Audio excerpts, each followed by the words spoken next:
Telangana BJP boss Ramachandra Rao action షురూ చేశారు. వరుస పర్యటనలతో బిజీగా మారిపోయారు. పార్టీని బలోపేతం చేయడమే లక్ష్యంగా జిల్లాల బాట పట్టారు.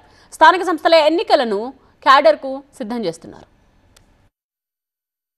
తనపై వస్తున్న విమర్శలకు చెక్ పెట్టేలా పొలిటికల్ యాక్షన్ ప్లాన్తో ముందుకు వెళ్తున్నారు బీజేపీ తెలంగాణ అధ్యక్షులు రామచంద్రరావు.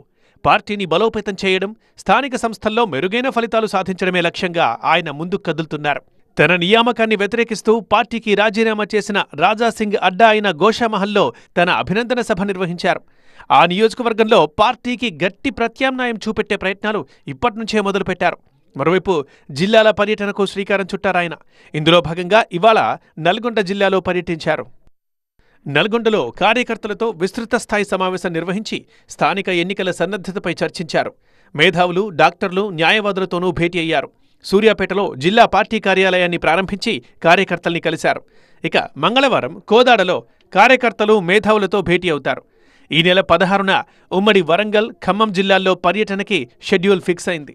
జనగాం, హన్మకొండ, వరంగల్, ఖమ్మం, కొత్తగూడెం ప్రాంతాల్లో కార్యకర్తలతో భేటీ కానున్నారు. ఆ తర్వాత 19వ తేదీన రంగారెడ్డి జిల్లాతో పాటు ఉమ్మడి మహబూబ్నగర్ జిల్లాలో పర్యటించనున్నారు. మిగిలిన జిల్లాల్ని కూడా ఈ నెలాఖరులోపు చుట్టేసేలా ప్రణాళికలు రచిస్తున్నారు. అధ్యక్ష హోదాలో తొలిసారి రాష్ట్రాన్ని చుట్టేయడమే కాకుండా త్వరలో రాబోతున్న లోకల్ వారికి సైన్యాన్ని సిద్ధం చేస్తున్నారాయన. రాజకీయ పార్టీలో ప్రతి ఒక్క ప్రోగ్రాం కూడా ఎలక్షన్స్ని దృష్టిలో పెట్టుకుని చేస్తాం మేము కంపల్సరీగా. ఇక్కడ ఉన్నటువంటి ఒక స్థానిక ఎన్నికలు రాబోతాయో ఆ స్థానిక ఎన్నికలు అన్ని స్థానాలకు పోటీ చేసి ఎక్కువ భాగం సీటు గెలిచే ప్రయత్నం మేము చేస్తాం. మొత్తంగా జిల్లా పర్యటనలో భాగంగా కార్యకర్తల్ని కలవడమే కాకుండా రాష్ట్ర అధ్యక్షుడిగా తన మార్క్ చూపించే దిశగా రామచంద్రరావు అడుగులు వేస్తున్నారు.